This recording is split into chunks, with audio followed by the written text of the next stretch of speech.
Bismillahirrahmanirrahim. Assalamualaikum warahmatullahi wabarakatuh. Alhamdulillah wassalatu wassalamu ala rasulillah. Wala hawla wala quwata illa billah. Allahumma allimna ma yanfa'una wanfa'na bima 'allamtana wa zidna ilma. Allahumma arinal haqqa haqqan warzuqna tiba'ah wa arinal batila batilan warzuqna ijtinabah. Kaum muslimin dan kaum muslimat rahimani wa rahimakumullah. Pertama kita bersyukur kepada Allah karena di kesempatan pagi hari ini kita bisa melanjutkan kembali pembahasan kita bersama kitab Asy-Syarhul Mumti' ala Zadil Mustaqni karya Syekh Ibnu Utsaimin rahimahullah. Dan kita lanjutkan di sini pembahasannya. Beliau menyebutkan wa aniyati khamrin ghairi muhtaramatin, wadah gelas yang dipakai untuk khamr maka statusnya itu ghair muhtaramah. Konsekuensinya nanti dia bisa dihancurkan. Sehingga di sini ada dua hal yang perlu dibedakan. Ada khamrnya dan ada gelasnya. Jadi ada gelas dan ada khamr.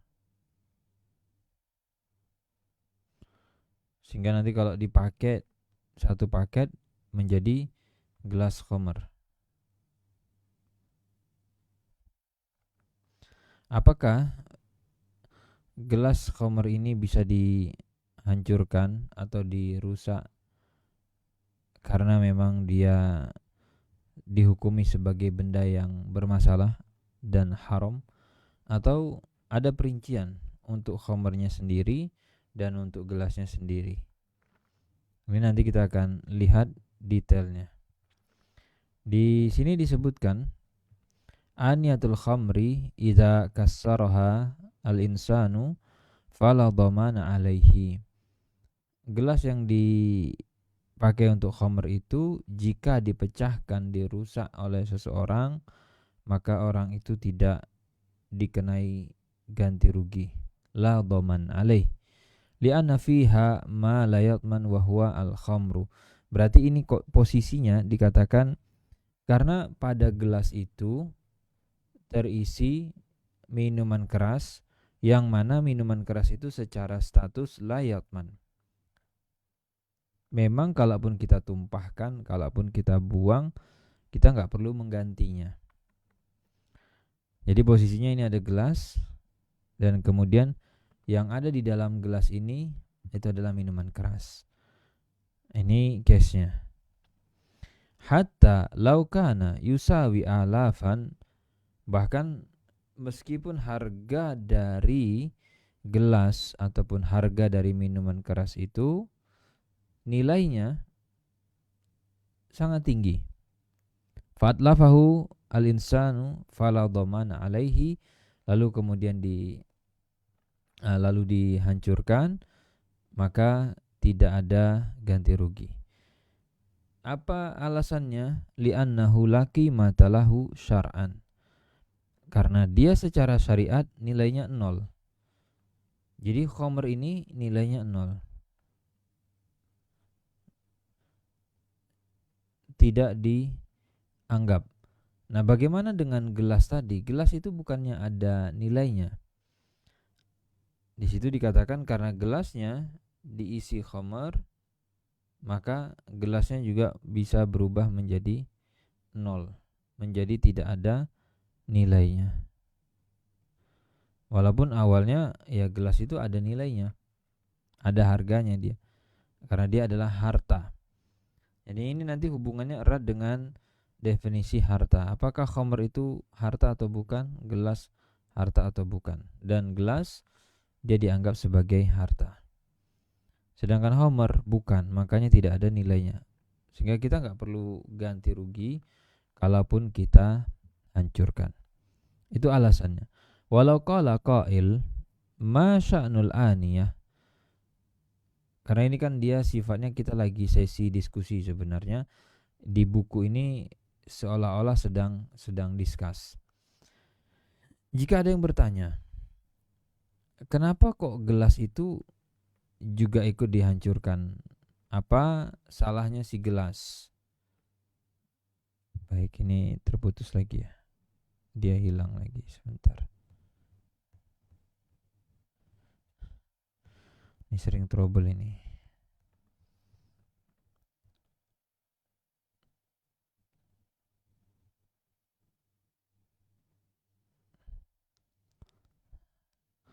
Nah, di sini disebut apa salahnya si gelas? Masya'nul aniyah. Kan dia nggak ngapa-ngapain tuh. Posisinya gelas cuman apa? Menyimpan al-khamr dan yang lain. Kan gelas sebenarnya secara status dia itu netral karena dia menyimpan atau dia bisa dipakai untuk wadah air putih, bisa dipakai untuk wadah sirup, jus, dan minuman ataupun cairan lain yang halal. Dan dia tusta'malu fi al-khamri wa ghairihi. Dia dipakai untuk yang haram dan dia dipakai untuk yang halal. Lalu tanggapannya apa dari pendapat yang mengatakan bahwa gelas tadi juga ikut dihancurkan? Alasannya adalah li'annahu lamma kana al-khamru fiha zahabat hurmatuha li zahabi hurmati ma fiha fala tatman. Karena dia dipakai untuk sesuatu yang haram, maka nilai dari gelas itu menjadi hilang. Enggak ada nilainya. Sebagaimana objek yang dia tampung di dalamnya itu tidak ada nilainya. Maka kalaupun kita hancurkan, kita tidak perlu ganti rugi. Wa yasbutu taba'an ma la yasbutu istiqlalan. Jadi di sini dia dianggap seolah-olah satu set dengan si khamr. Walaupun kalau independen, gelas sendiri saja, ini nggak berhak karena dia status sebagai harta. Tapi kalau dia dimasukkan dalamnya itu minuman keras, dia satu set dengan minuman keras, menjadi tidak bernilai dan bisa dihancurkan. Nakul, ini tadi sudah. Wa yadullu lidzalika anna Umar ibn al-Khattab radhiyallahu anhu harraka hanutal al-khammar. Di sini apa dasar yang dipakai? Yaitu ada praktek dari Umar ibn al-Khattab di mana beliau membakar warung toko pembuat khamar. Ini diriwayatkan oleh Abdul Razzaq dan redaksinya dari Ibnu Umar radhiyallahu anhuma. Beliau wajada Umar fi baiti rajulin min saqifin syaraban fa amara bihi fa ahraqa wa kana yuqallahu. Ini Fuaisik. Beliau membakar rumah ataupun warung, padahal kan ini sebenarnya antara rumah ataupun ruko ataupun tempat dengan si Homer kan jauh sekali hubungannya, tidak bersinggungan langsung. Cuman ini tuh rumah produksinya nih, atau ini tuh tempatnya nih, itu juga dibakar. Hadza abad min aniyatil khamr. Nah, argumen dari pendapat ini mengatakan rumah saja itu bisa loh ikut dibakar, warung itu bisa ikut dibakar. Karena apa? Di dalamnya ada aktivitas terkait dengan khamr. Berarti nggak apa-apa kalaupun gelas yang sudah jelas sangat-sangat bersinggungan langsung dengan si khamr tadi. Wa qala ba'dul ulama. Nah, sekarang Syekh Utsaimin membawakan pendapat lain. Sebagian lagi itu berpendapat innahu idza kassara aniyata khamrin fahuwa dhamin. Nah, pendapat yang berikutnya ini mengatakan kalau kamu merusak gelasnya yang di dalam gelas itu ada khamr, kamu ganti. Jadi ini berarti pendapat pertama itu tidak ganti. Jadi pendapat satu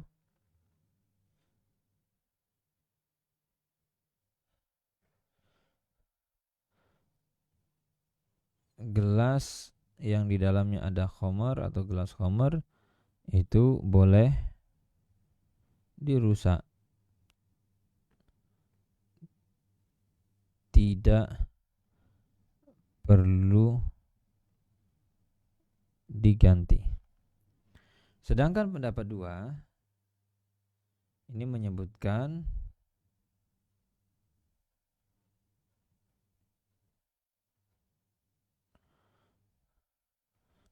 gelas khamar tidak boleh dirusak. Artinya kalau kita merusak itu kita harus ganti. Jadi kalau dirusak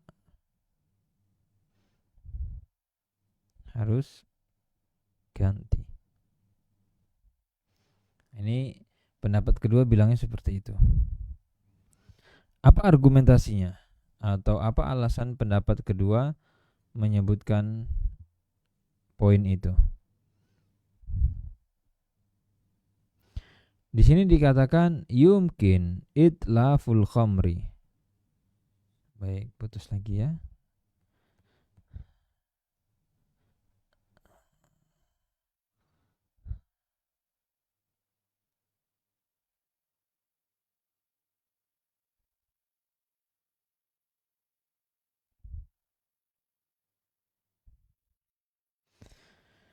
Nah, di sini katakan kenapa pendapat kedua memilih bahwa orang yang merusak gelasnya itu tetap ganti rugi, domin dia.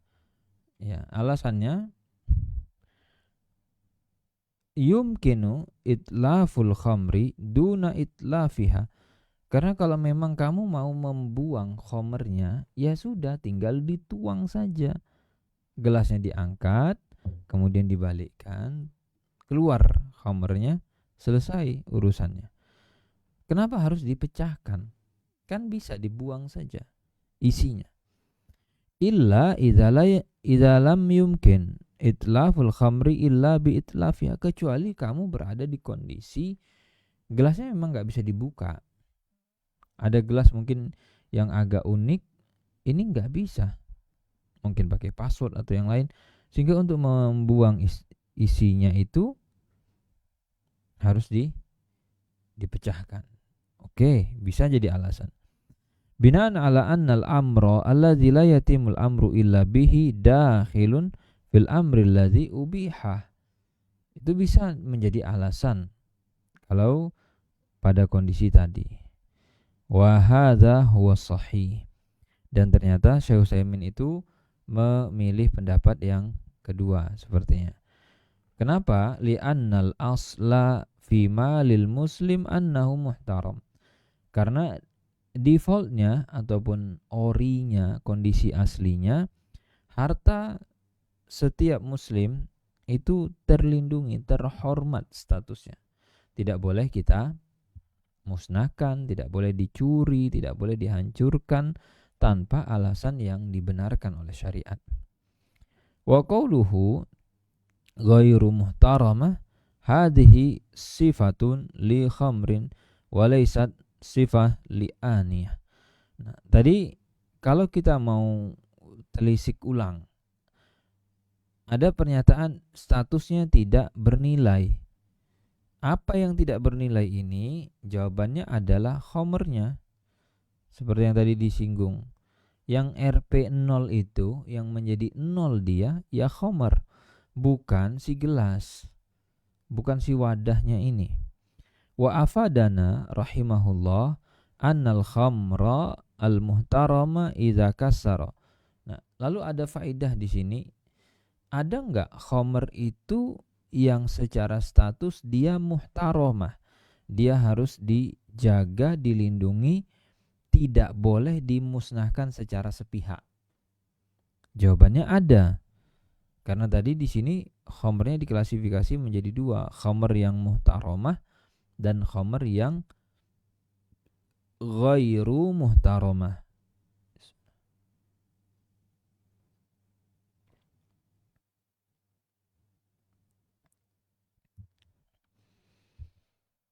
Apa contoh yang muhtaramah?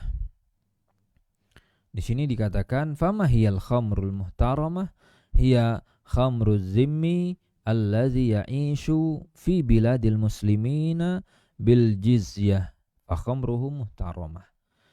Khamr yang dimiliki oleh orang-orang non-muslim yang berstatus sebagai zimmi. Dia terikat dengan perjanjian kaum muslimin dan mereka tinggal di negeri kaum muslimin dengan membayar jizyah. Maka khamr yang dimilikinya statusnya muhtaramah. Bimakna, apa maksud muhtaramah? Apa maksud itu terjaga, terlindungi? Bimakna annahu la yahillu lana an nariqa khamrahu allati yashrabuha lakin biduni i'lan. Kita tidak boleh untuk menumpahkan. Jadi nggak bisa kita ujuk-ujuk datang terus ngapain? Meriksa rumahnya, dicek. Kamu punya khamr ya? Oke, tumpahkan, buang. Nggak boleh langsung ditumpahkan seperti itu. Dia konsumsi tapi iya, dikonsumsi nggak apa-apa bagi dia. Selama biduni i'lan, dia tidak terang-terangan. Makanya nanti di sini dibedakan menjadi dua. Jadi khamar yang dia sifatnya muhtaramah dan khamar yang ghairu muhtaramah.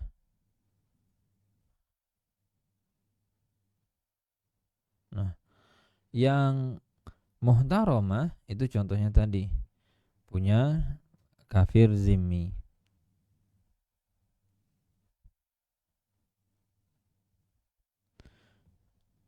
Dan ini pun dengan catatan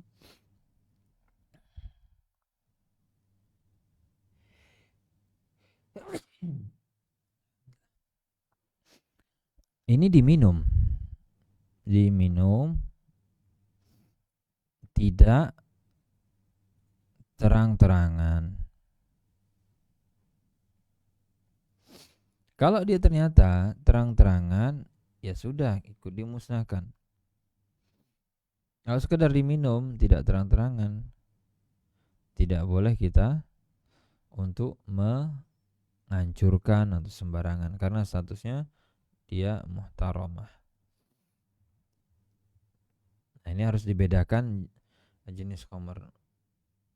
Apakah lantas berubah menjadi halal bagi kaum muslimin? Tidak. Itu bagi mereka saja. Jadi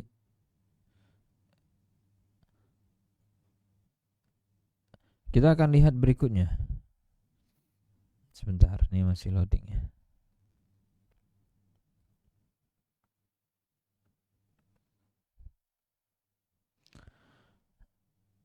Di sini dikatakan fa idza kana zimmiyun fi baitihi yashrabul khamra fala yajuzu lana an nadkhula baitahu.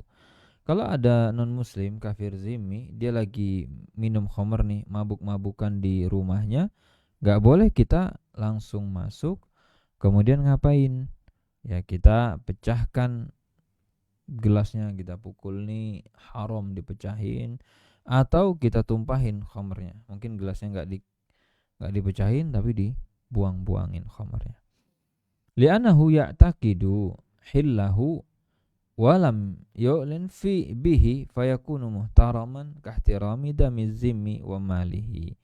Karena orang itu dia meyakini minum khamr itu enggak apa-apa dan halal. Itu yang pertama.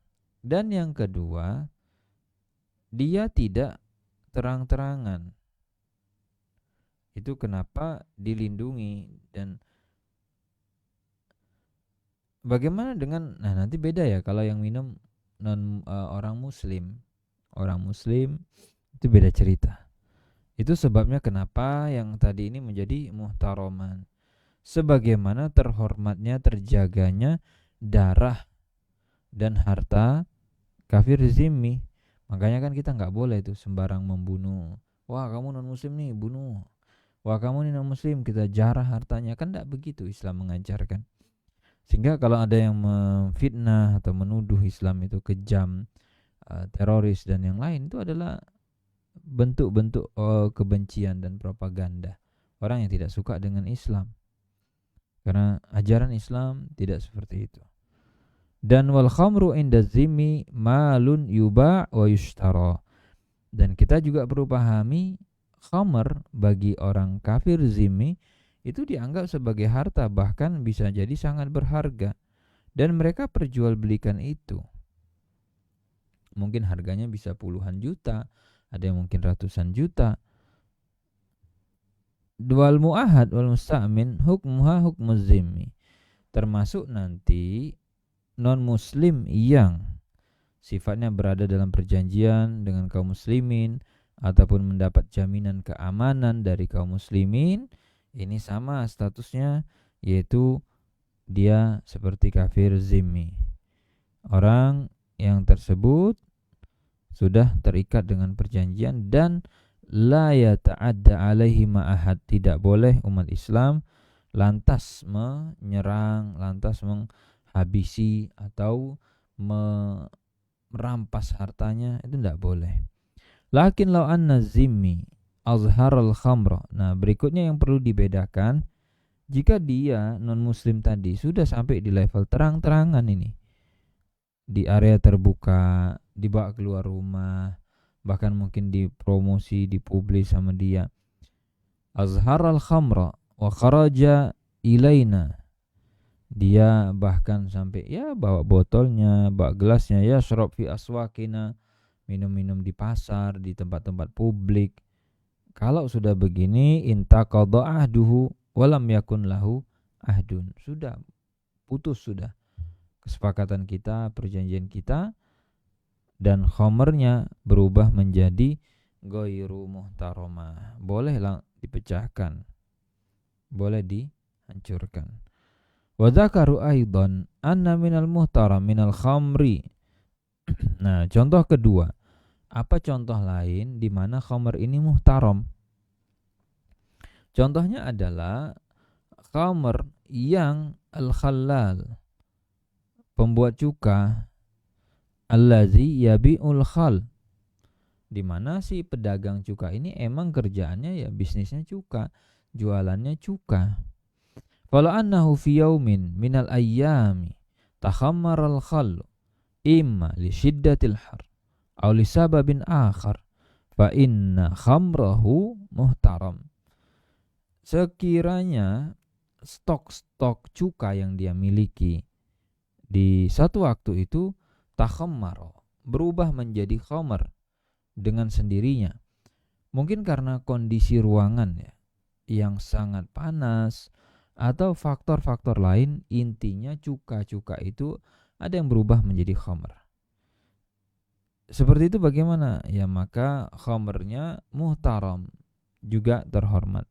Wa alalu dzalika bi annahu law kana ghairu muhtaram lazima 'alal khallal dararun azim. Apa argumen yang dipakai oleh para ulama? Mereka mengatakan sekiranya kita sebut itu ghairu muhtaram, tidak terhormat, bisa dihancurkan, dimusnahkan, otomatis secara konsekuensi si halal ini tadi akan mengalami mudarat yang sangat besar. Lianna hadza maluhu fayatadarrar bihadza. Itu harta dia, itu cuka-cuka tadi, stok harta yang dia punya, maka dia akan mengalami mudarat. Wa hadhil mas'alah tahtaju ila nadhar. Cuman permasalahan ini kata beliau ya butuh pendalaman. Kenapa argumennya? Li'anna nabiyya sallallahu alaihi wasallam su'ila 'anil khamri tatakhadh khallan faqala la. Karena Rasul sallallahu alaihi wasallam itu pernah ditanya bagaimana dengan status khamr yang lantas diubah menjadi cuka. Kata beliau tidak boleh. Wa hadzal khallal saufa yahbisul khamr hatta tatakhallal. Dan orang yang punya cuka tadi atau pedagang tadi, itu kan dia nggak mungkin jual khamr kan. Kalau misalnya dia tahu cuka yang ini sedang status sebagai khamr, menunggu reaksi kimia berikutnya misalnya, sehingga kembali menjadi cuka. Rubbama yukhalliluha huwa binafsihi. Jangan-jangan ini ada upaya-upaya yang dilakukan oleh pemilik secara manual. Dia mengubah atau dikasih campuran supaya khamrnya berubah menjadi cuka.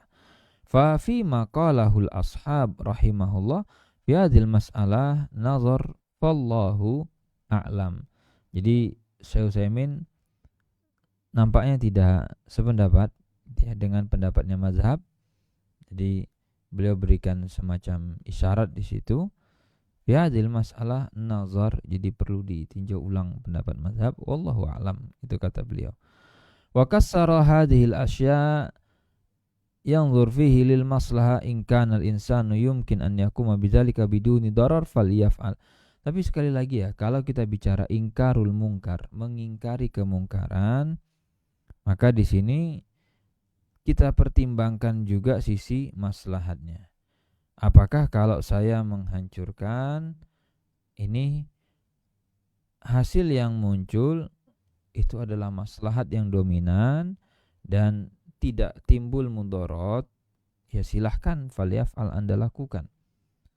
Mislu an yakuna al-makanu khalian wala yushahiduhu ahadun fa innahu yajibu an yukassiraha. Misal tempatnya emang sepi, kosong, enggak ada orang, atau di situ tidak terdeteksi CCTV, silahkan.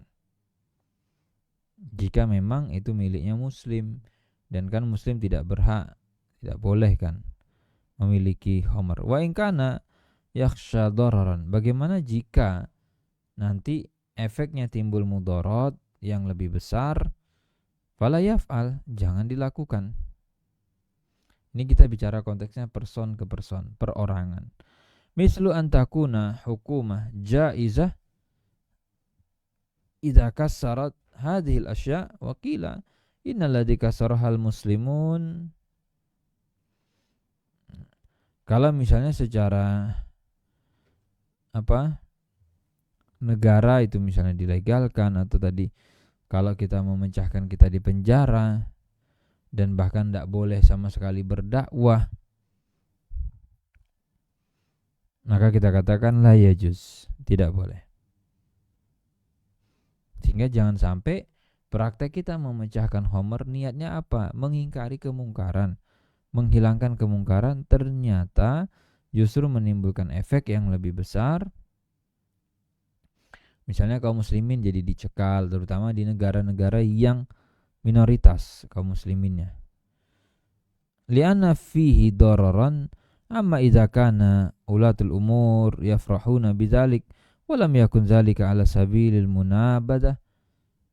Tapi kalau memang negara memang support, jadi negara mensupport dan senang jika di negerinya tidak banyak minuman keras, ya hilang, berkurang, silahkan dilakukan, karena kita akan dibela, dilindungi.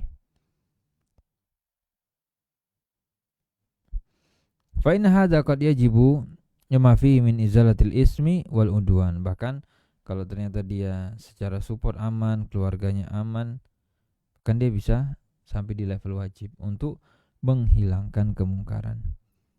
Jadi ini memang PR besar bagi yang punya kuasa. Jangan sampai beredar di masyarakat, jangan sampai ya orang-orang akhirnya teracuni dengan minuman keras. Baik, kita selesai tuh dari bab gosop. Jadi turunan gosop itu ternyata banyak. Sekarang kita akan masuk ke bab yang baru.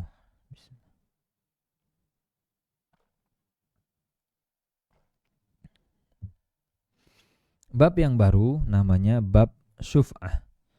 Ini juga pembahasan dalam materi fikih muamalah. Apa itu syuf'ah? Di sini didefinisikan asy-syuf'atu hiya istihqaqu intiza'i hissati syarikihi mimman intaqalat ilaihi. Syuf'ah adalah sebuah hak untuk menarik, untuk mencabut, untuk membatalkan hissah, porsi saham milik rekan yang dijual kepada orang lain. Nah, itu namanya hissah, hak syuf'ah. Jadi dia sudah berpindah ke milik orang lain, kita bisa batalin, kita bisa cancel. Saham teman itu saya yang beli, sini duit, sini sahamnya, ini duit kamu. Asyuf'ah ma'khuzatun minasyafi'i. Kalau secara bahasa, arti kata syuf'ah itu sebenarnya berasal dari kata syafa'. Ini kalau kita membahas mengenai syafaat, syafaat pun sama, syafa'. Wa huwa ja'lul wahid isnaini, yaitu maksudnya adalah menjadikan yang tunggal, gara-gara ditambahin syafa' ini dia menjadi genap, menjadi 2. Ja'lul wahid isnain wa huwa diddul witr, atau dengan bahasa lain syafa' itu lawan dari kata witr, tunggal, ganjil. Jadi dia lawan dari kata ganjil. Wasumiyat bidzalik li'anna syarika. Kenapa syuf'ah dikasih nama syuf'ah? Hubungannya dengan syirkah atau kongsi itu seperti apa?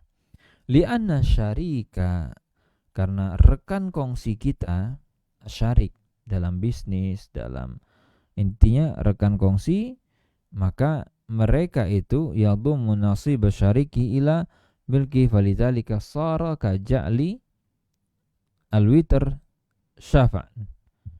Ini kan kita menambahkan porsi saham itu tadi kepada milik kita, sehingga ini seperti menjadikan awalnya tunggal digenapi atau ditambahi. Amma istilahan, itu tadi secara bahasa. Bagaimana secara istilah?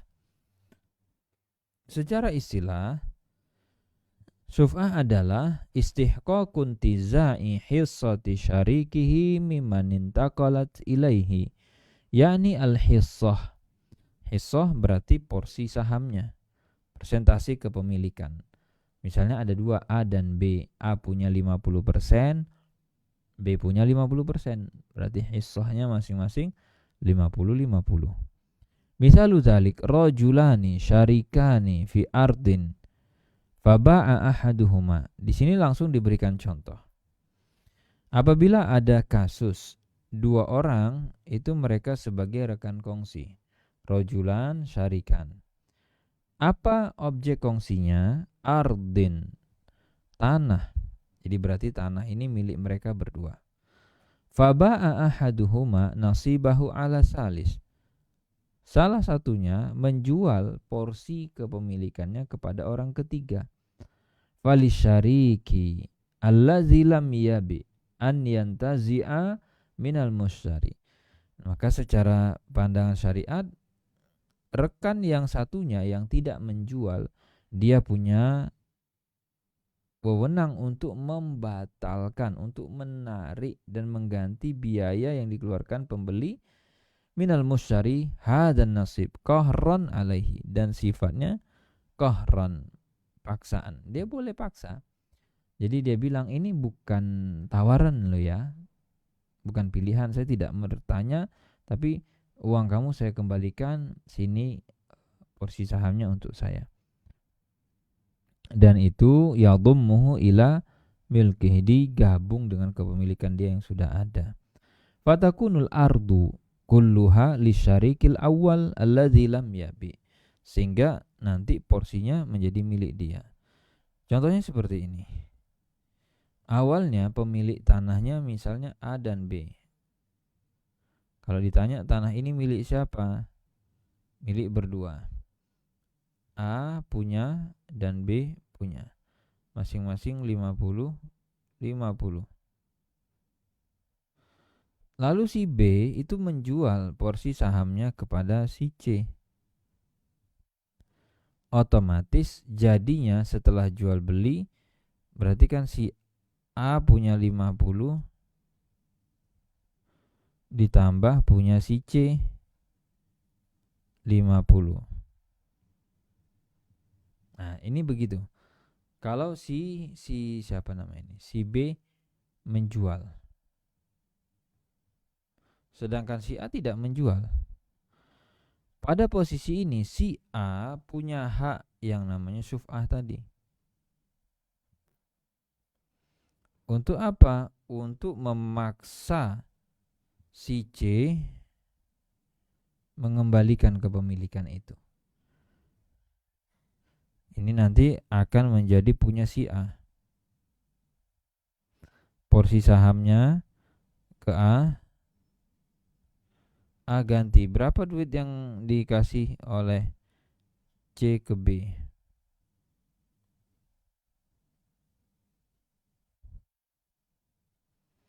Itu ganti dia seperti itu.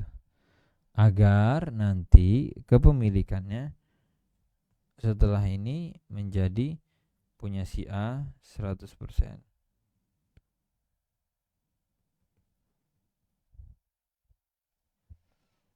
Kira-kira seperti itu gambarnya. Fatakunul ardu, makanya nanti tanahnya milik si A 100%. Wa qawluhu istihqaqun tiza'i. Al-haqiqa anna fi hadza ta'rif nazaran. Mengenai definisi, di sini Syekh Utsaimin memberikan sedikit komentar ya. Komentar beliau, kalau kita definisikan syuf'ah itu sebagai istihqaq, ada hak untuk mencabut. Al-haqiqa anna fi hadhi ta'rif nazar. Ini kayaknya beliau ngerasa ini kurang pas gitu, istilah ini untuk dibuat sebagai definisi. Terutama kata-kata istihqaqnya.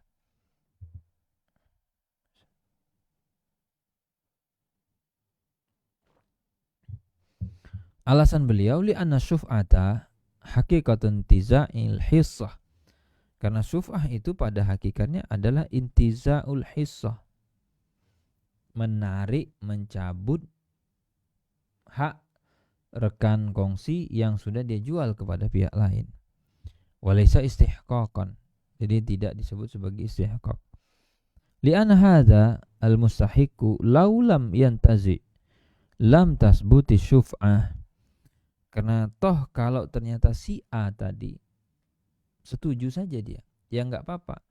Saya nanti berarti kongsinya sama si C. Dan dia tidak menarik, tidak meminta bagiannya si B yang dijual ke C tadi untuk jadi milik dia. Ini kita tidak sebut ada syuf'ah lagi di situ. Lakin la yastahiqul intiza illa bi syurut. Tapi kan nanti dia tidak berhak ya untuk menarik kecuali ada syarat-syarat yang sudah ditetapkan. Faswabu an yuqal fi ta'rif asy-syuf'ah intiza'u hissati syarik. Jadi di sini Syekh Utsaimin merekomendasikan atau mengusulkan definisi baru, yaitu syuf'ah adalah aktivitas intiza'u hissah, menarik hissah, porsi bagian milik rekan kita yang dijualnya kepada orang lain.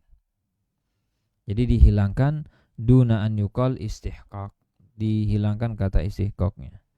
Li'anna hunaka farqan bainal istihqaqi wa bainal intiza'. Karena secara esensi ada perbedaan antara istihqaq dengan intiza'. Walihadza law ba'a ahadus syarikaini nasibahu fasyarikul awal mustahiqun fa idza ajazal bai' walam ya'khudhu fahal hunaka syuf'ah la idzan at-ta'rif laisa bijayyid.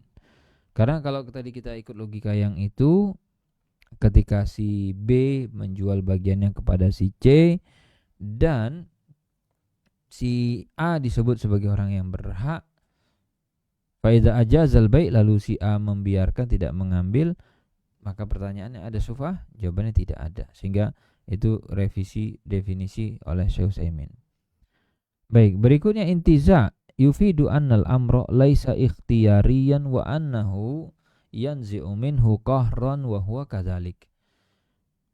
Bahasa intiza di sini ini menegaskan bahwa sikap yang dilakukan A menarik saham B yang dijual ke C itu sifatnya bukan pilihan. Maksudnya si A boleh milih boleh tidak, tapi bagi si C itu dia nggak boleh mengatakan ya saya tidak setuju, saya tidak berkenan. Bukan. Kalau si A minta, kasih.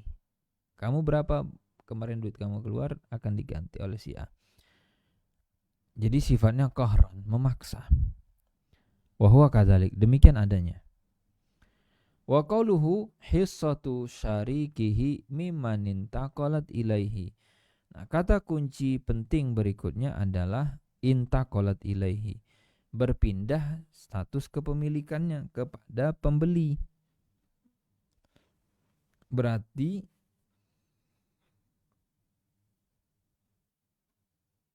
si B itu menjual. Afadan al-mu'allif annahu la yantazi'u milka jarihi wa annahu la syuf'ah lil jar. Nah, ini nanti dikecualikan dari pembahasan ini tetangga. Tetangga itu tidak bisa. Misalnya nih, si A bertetangga dengan si B. Lalu si B menjual tanahnya ke si C. Boleh enggak si A memaksa si C? Atau boleh enggak si A mengatakan bahwa rumah yang di sebelah saya itu saya beli ini uangnya? Enggak bisa. Karena tetangga berbeda dengan rekan kongsi. Kecuali memang tanah itu tadi memang milik mereka, yaitu beda cerita. Wa sayatil kalamu ala zalika insyaallah, lakin kalimah syarik tukhrijul jar li'annal jara laisa bisyarik. Nanti akan ada pembahasan sendiri, cuman poinnya kata-kata syarik di sini ini ingin menegaskan konteksnya berlaku pada rekan kongsi. Oh, ini milik kita ya, berdua, bertiga, berempat. Mimman intaqalat ilaihi yufidu annahu la budda min naklil mulk. Ada di situ kata-kata berpindahnya kepemilikan. Berarti tidak boleh si A menarik jika di situ sebenarnya tidak ada perpindahan kepemilikan. Makanya ditekankan la budda min naklil mulk falau ajaroha fa innahu la syuf'ah. Bagaimana jika si A hanya menyewakan saja? Disewakan oleh si A, oleh si B. B menyewakan porsi saham dia atau bagian dia kepada si C, kepada si D, kepada si E. Boleh enggak si A membatalkan dengan mengatakan, udah mending biar saya yang sewa? Enggak boleh. La syuf'ah. Misalu dzalik rajulani syarikani fi ardin ajjara ahaduhuma nasibahu minha li syakhsin thalithin fahuna la syuf'ah lisyarik. Contoh tadi ada A ada B. A punya 50%, B punya 50%, dan si B itu menyewakan kepada si C. Berarti di sini enggak boleh si A menagih. Lianna mulkahu lam yantakil wa innama intaqalan naf'u faqat. Karena secara status kepemilikan itu masih milik si B, belum berpindah. Yang berpindah apa? An-naf'u faqat, benefit, manfaat dari tanah itu. Hatta walau talatil muddah kasubral ma'rufa bil hukura wa hiya an yu'ajjirahu al-arda daiman wa abadan aw limudati 1000 sana aw masbah dzalik. Meskipun masa sewanya panjang, ada tanah itu disewa 10 tahun, 20 tahun, 30 tahun, 40 tahun, enggak apa-apa. Tidak mempengaruhi. Fa zahiru kalamil muallif annahu la syuf'a fi hada li'anna al-mulk lam yantaqil wa innama intaqala an-naf'u. Tetap walaupun lama tadi tidak ada syuf'ah, status kepemilikan tidak berubah, masih di B, belum pindah ke si C. Bi'iwadin maliyin bisamanihi alladzi istaqarra alaihi al-aqdu. Berapa yang harus dibayar oleh si A kepada si C? Jawabannya sesuai dengan nilai yang mereka lakukan saat akad. Bi'iwadin muta'alliqun bi intaqalat wa kharaja bihi ma law intaqalat bi ghairi iwad. Nah, sekali lagi di sini berpindah kepemilikan itu ada dua sebab biasanya secara umum. Berpindahnya itu dengan berbayar, artinya si C membeli, C bayar keluar duit. Bisa juga si C nggak ngapa-ngapain, dia dikasih oleh si B. Wala farqa baina an yakuna fa kharaja bihi ma law intaqalat bi ghairi iwad. Kalau dia berpindah kepemilikan tapi nggak ada keluar duit sama sekali atau nggak ada duit masuk, yaitu sudah cerita yang berbeda. Wala farqa baina an yakuna intiqaluha bi ghairi iwad bi milkin qahriyin au ikhtiyarin pamasalan. Law anna syarik mata walahu ibn yarisu fahuna intaqala al-milk ila al-ibni bi ghairi iwad. Apa contoh berpindah kepemilikan tapi si penerima atau pemilik baru tidak keluar duit sama sekali? Contohnya adalah waris. Di sini dikatakan semisal rekan kongsi tadi wafat dan dia punya anak yang menjadi pewarisnya, yang menjadi ahli warisnya. Berarti kan berpindah kepemilikannya saham itu tanpa si ahli waris perlu keluar duit. Ya mereka tinggal terima. Idzan laisa li syariki an yusaffi. Berarti si A rekannya si B tadi dia tidak punya hak untuk nuntut, bilang ke ahli warisnya, itu wajib balikkan ke saya semua. Kalau ahli waris gak mau ya gak bisa dipaksa. Wa hadzal intiqalun qahriyun ya'ni annal mulka intaqala ilal waris qahran. Nah, seperti ini sifatnya kan otomatis. Kalau kita bicara warisan itu berpindah secara otomatis, gak ada akadnya, gak perlu omongan, udah langsung aja otomatis. Fayadkhul fi mulkil waris qahran alaihi hatta law arada al waris an yatakhalla wa qala ana la urid nasibi min at-tarikah fa innahu la yumkinu zalik. Jadi karena otomatisnya waris membuat apa? Ahli waris gak butuh ngapa-ngapain, diam aja, kamu punya loh di situ, kepemilikanmu ada. Kok saya belum akad? Ya nggak perlu akad. Kok saya bisa dapat porsi waris dari bapak? Ya bisa, karena kamu memiliki sebab untuk mendapat waris. Fa'inahu la yumkinu dzalik li'anna Allaha mallakahu iyyahu. Dan untuk kasus waris, kenapa kok kita nggak bisa ya? Karena emang Allah sudah pindahkan. Jadi yang memindahkan kepemilikan itu siapa? Allah. Allah menyebutkan di An-Nisa ayat 12, walakum nisfu ma taraka azwajukum. Kamu punya nih setengah dari apapun harta yang ditinggalkan oleh pasanganmu. Dan di An-Nisa ayat 13 itu ayat 11 disebutkan yusikumullah fi auladikum lizakari mislu hazil unsayain. Ini dalil-dalil terkait dengan warisan itu langsung Allah yang atur. Fala yumkin an yatakhalla an syai'in mallakahullah iyyahu fantaqala al-milk.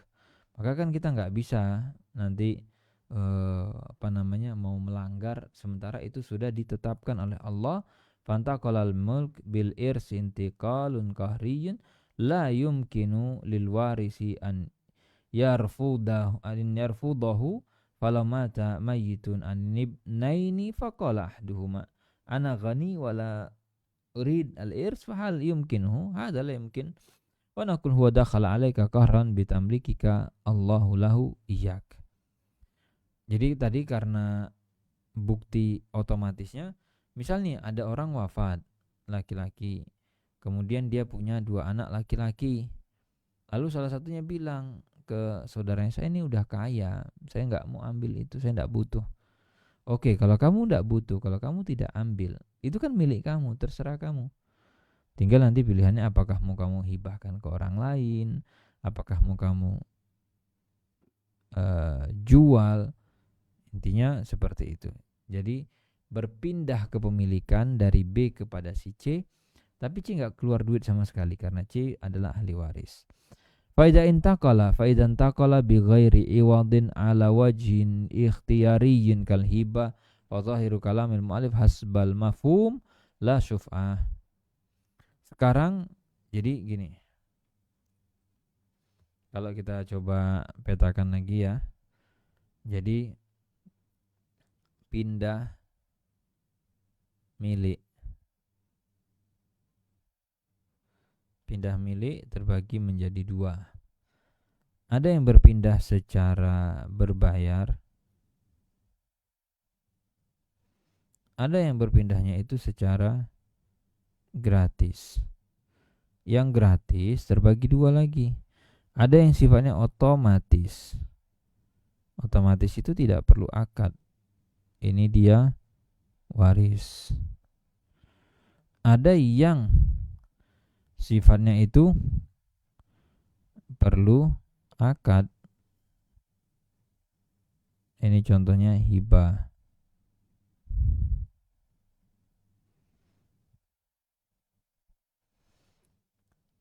Dan apakah berhak di situ melakukan syuf'ah pada kasus hibah? Jadi kalau si B menghibahkan kepada si C, jawabannya secara mafhum itu tidak berhak. Misalu dzalik syarikani fi ardin wa haba ahaduhuma nasibahu li syakhsin salisin. Sekarang contoh lagi, di sini ada dua orang sama-sama punya tanah, kongsi tanahnya. Lalu si B memberikan porsi sahamnya kepada si C. Fahal li syarikihi an ya'khudha bisyuf'ah ala kalamil mu'alif la. Boleh enggak itu diambil lagi oleh si A? Ditarik secara prinsip kata mu'alif itu enggak boleh, kata penulis enggak boleh. Li'annahu intaqala bi ghairi iwad lakin hadzal intiqal ikhtiyari fa huwa alladzi qama bihibatihi. Jadi di sini kenapa alasannya tidak boleh? Karena sama-sama gratis, tidak berbayar. Si C hanya menerima hibah. Nah, cuman bedanya dengan waris tadi, kan ini sifatnya apa? Sifatnya tidak otomatis. Nah, dia butuh akad. Karena butuh akad, berbeda dengan waris. Jadi sebentar, ini belum muncul lagi layarnya.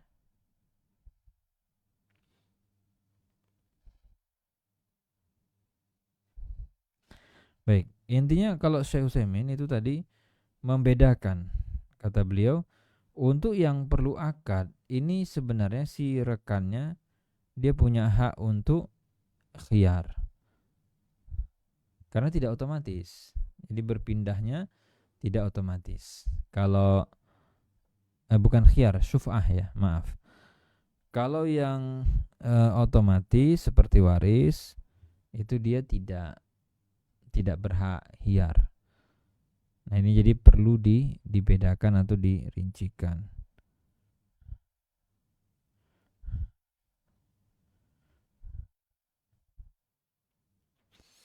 Baik. Ini kita lihat lagi.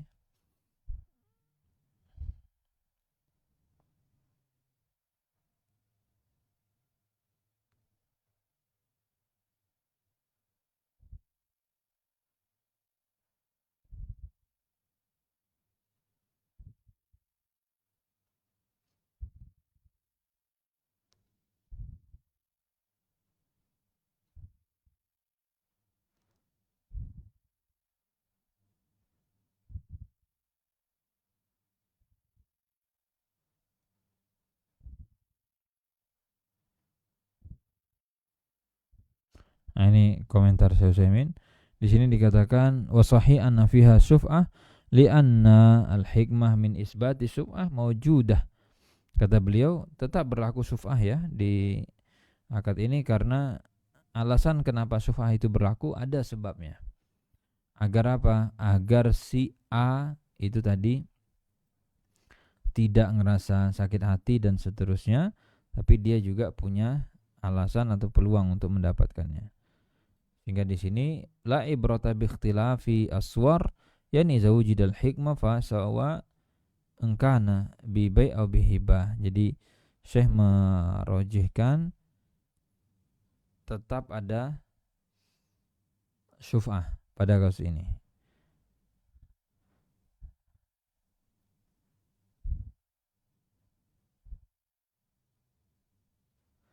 Baik, insyaallah kita bahas di poin berikutnya, masih merincikan terkait dengan syuf'ah ya.